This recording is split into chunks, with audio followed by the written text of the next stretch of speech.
We continue now at the top of Daf Samach Aleph Amid Beis in Meseches Menachos. This is Menachos Daf 61b. On the previous Amid, the Gemara brought a brisa which brings the opinion of Rabbi Eliezer ben Yaakov, who holds that Bikurim require tenufa, waving, and that's learned from a Gzer Shava from Shlomim as follows: Makan Kohen, just like over here, it's with the Kohen, that's by Bikurim, it's with the Kohen. Aflahalon Kohen, so too over there by the Shlomim, it's the Kohen. Umalahalon Bailam, and just like over there, it's the owners. Afkan Bailam, so too here, it's the owners. So it's both of the Kohen and the Bailam that are involved in the waving.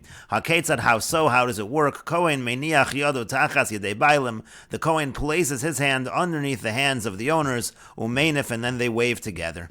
And the Gemara continues and asks, V'leima nami kedivrei Rabbi Yehuda. Why does the Mishnah only say that Bikurim require waving like kedivrei, like the words, like the opinion of Rabbi Eliezer ben Yaakov? You should also say kedivrei Rabbi Yehuda. Rabbi Yehuda also agrees with that.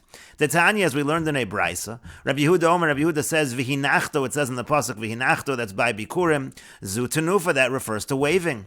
Ata omer zu tenufa. You're saying it refers to waving. Oeinu ela hanocha. Maybe it refers to placement. Kishu omer v'hinicho. When it says in the pasuk v'hinicho, he places it. Hare hanocha omer. So placing is already stated in the pasuk. Hamani mekayim v'hinachto. So what do I do with the pasuk which says with the word v'hinachto? Zu tenufa, that refers to waving. And so therefore we see Rabbi Yehuda holds the same thing. Why is the Mishnah only citing Rabbi Eliezer ben Yaakov? And the Gemara continues and answers Amar Rava. Rava says, Ho'alu pasach bo hakasav tchila, since the pasuk began with him. We'll see the Rashi in a moment. And Rav Nachman bar Yitzchak, Amar Rav Nachman bar Yitzchak says, Ho'al v'rav gavre, since he was greater. Rashi explains, Makan b'Bikurim Kohen, just like over here by Bikurim, it's with the Kohen. V'nei monami tana d'mas nisan v'Bikurim kedivrei Rabbi Yehuda. Why doesn't the Tana of our Mishnah say that Bikurim follows Rabbi Yehuda? The Shamin alei nami, we hear from Rabbi Yehuda as well. The Amar deboy tenufa leBikurim, that he says that tenufa is required for Bikurim. Hanocha she'anichul lifnei hamizbeach. Hanocha means that it's placed in front of the mizbeach.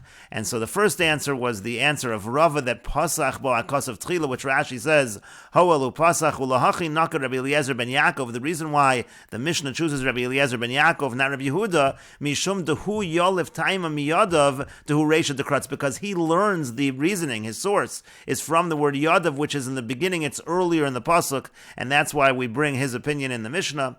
And the second answer of Nachman bar Yitzchak, v'rav gavri, he was greater, meaning shehu chacham biyoser, Rabbi Eliezer ben Yaakov is wiser. Tekayim alon Mishnahs Rabbi Eliezer ben Yaakov kavin naki. That's what we say in Eruvin, that the teachings of Rabbi Eliezer ben Yaakov are a pure kind of teaching. And the Gemara continues at the two dots. The Mishnah said ve'imurei shalmei yachid v'chazav v'shok shalohen, the sacrificial portions of the shlomim of an individual and the breast and the thigh, echad ha'anoshim v'echad ha'noshim b'Yisrael, whether men or women of the Jewish people. Avalo ba'acherim, but not by others. This line is difficult to understand. Again, it's talking about the requirement of tenufa, but what does it mean? Echad ha'noshim v'echad noshim b'Yisrael, and not acherim. And so the Gemara asks, Mai Kamar, what exactly is being stated over here? Rashi explains, Mai Kamar reisha katani echad noshim v'echad ha'noshim. The beginning, the first part of the line says whether women or men. V'hadar katani, then it says avalo b'acherim, but not others. Demashma noshim v'lo noshim. Now that simply should be understood as men and not women. So it sounds like it's saying in the beginning of the statement that women are included, and then it's saying they're not included. So what exactly does the Mishnah mean? And so the Gemara continues and answers, Amar Rav Yehuda. Rav Yehuda says, Hachi Kamar, this is what it's saying. Echad anoshim v'echad noshim, whether men or women, karbonon toon tenufa. Their carbon, whether it's brought by men or women, the carbon is going to require tenufa. It requires waving. And Rashi explains, karbonon toon tenufa, the carbon requires waving. V'shel noshim, but if it's a carbon of a woman, meiniflu kohen l'chudei. So then the kohen alone is the one that's going to do the actual waving. He will do it on behalf of the woman. That's what the Mishnah means to say. As the Gemara continues, again, karbonon toon tenufa, their carbon requires tenufa, utenufa atzma bi Yisrael, but the tenufa itself is done by Yisrael, by a man, avalo b'dei noshim, but it's not done by the women. And the Gemara continues, Tanu Rabbanan, the sages taught on a brisa, B'nei Yisrael menifin ve'in ha'ovdei kochavim menifin B'nei Yisrael. The Jewish people, they wave, but not the ovdei kochavim, not the idolaters. B'nei Yisrael menifin, the B'nei Yisrael, they wave, ve'in ha'noshim menifos. It means literally the B'nei Yisrael, meaning the men, and the women do not wave. And the Gemara continues, the brisa rather continues, Amar Rabbi Yossi says, Matzino shechilak ha'kasa bein carbon Yisrael, le'carbon ovdei kochavim, le'carbon noshim besmicha. We find that there's there's a distinction made between Karban Yisrael and Karban Ovdei Kochavim and Karban Nashim with regards to Smicha, with regards to the leaning upon the animal. We find such a distinction. Yachol Nachluk Besnufa. Now one might think we should make a distinction by waving as well. And Rabbi Yossi continues, Lo, no, that is not the case. Mali Chilik Besmicha. We make that distinction by Smicha, by leaning upon the animal. Shas Smicha Bebailam, because the leaning upon the animal specifically needs to be done by the owners, and so therefore, again, if the owner is going to be a Jewish man, so he will do the smicha, but otherwise, the woman or the Oved Kochavim will not do the smicha, and the Karban will not require smicha. But nachluk b'tenufa, but should we make a distinction by the tenufa, by the waving, shahat tenufa b'kohanim, because the tenufa, the waving, can be done by the kohanim, and so therefore the Karban, even if it's not brought by a Jewish man, still the waving can be done.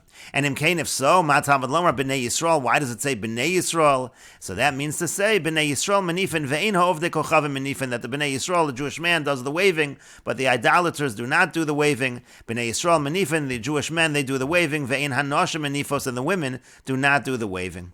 And Rashi explains B'nei Yisrael Menifin, again, the B'nei Yisrael, they do the waving. T'chsiv b'tzav es Aaron daber el B'nei Yisrael leimor hamakriv. It says B'nei Yisrael. Matzinu detanya b'toras kohanim bereisha B'nei Yisrael v'samach. It says B'nei Yisrael do the smicha.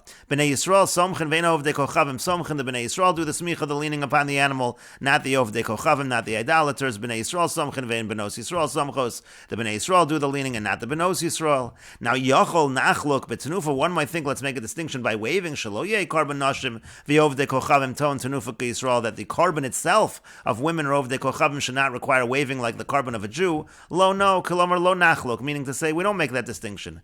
The malichilik b'smicha, we make a distinction by smicha. Kilomar tam yesh b'smicha, meaning to say there's a reason by smicha. Shasmicha b'baylam atzman, because the smicha needs to be done by the owners themselves. Kedamrin in Perek Shtei Midos, like we say in Perek Shtei Midos, yado v'lo yad shlucho, it has to be done by him, not his agent. Hilkach, therefore, ovdei kochavim v'nashim achar shemiyatan hakosiv, when it comes to idolaters and women, once they're excluded milismoch, from personally doing the smicha, so ein bekarbanan smicha, so therefore there's no smicha by their carbon. Now nachlok betenufa bitmiya, should we make a distinction by tenufa, by waving? This is a question. Of course not. Sha tenufa bekohanim, because the tenufa can be done by the kohanim. V'yecholim ovdei kochavim v'nashim lasos kohen shliach, and so the ovdei kochavim and the nashim, the women, can make the kohen a shliach. Now the commentators do address this Rashi, because if Rashi literally means shlichus, generally shlichus, which is agency, is only done when the individual can do that, can do whatever it is we're talking about, and then they can appoint an agent to do it. Here we're saying the ovdei kochavim and the women can't do it, and so now they're making the kohen a shliach, and so therefore that is a difficulty that's raised by the commentators, and others also point out, why didn't Rashi just simply say, as we said earlier, that the waving is done by both the owners and the kohanim together, and so in this case, it's just the kohen who does it. It doesn't necessarily need shlichus. Again, that's discussed by the commentaries. And Rashi continues, Imkain, if so, the tone tenufa, that waving is required. Matamad lomer b'nei Yisrael, menifin hein atzman. Why does it say b'nei Yisrael? Because they themselves, the Jewish men, wave ein hanoshim menifin hein atzman, but the women don't do it themselves personally. Ela kohen, rather it is the kohen. And the Gemara continues, Tanya Idach, we learned in another brisa. B'nei Yisrael, it says B'nei Yisrael, Einli Ela B'nei Yisrael, I only know B'nei Yisrael, Geirim of Avodim Meshachrorin, Minayin, from where do we know Geirim, converts, and Avodim Meshachrorin, freed slaves. Talmud Lomar HaMakriv, the Pasuk says HaMakriv, which Rashi explains. First, Tanya Idach B'Tnufa, this brisa also is talking about doing the waving. Talmud Lomar HaMakriv, the one who offers, called to, meaning to say, to include anyone who offers, anyone who is a Makriv. Oeno Elo Ze Kohen HaMakriv, or maybe what this refers to is the Kohen who's doing the offering. Rashi explains, Oeno Omer HaMakriv, maybe when it says HaMakriv, it's Elo HaMakriv Es HaChelev Hu Yonif. It means the one who brings the chelev, the fats, the sacrificial portions, he's the one that does the waving. Velo Bailam, and maybe it's not the owners who do the waving. And so the brisa continues, Kishu Omer, when it says in the pasuk Yodav Tivieno, it says in the pasuk Yodav Tivieno, so Hare Bailam Omer, so we have the Bailam stated over here. So Haketzad, how does the waving work? Kohen Miniach Yodav Tachas Yidei HaBailam Umein, if the Kohen places his hands under the hands of the owners and does the waving, and we will continue with this discussion in the next video on Daf 61b Amud Aleph.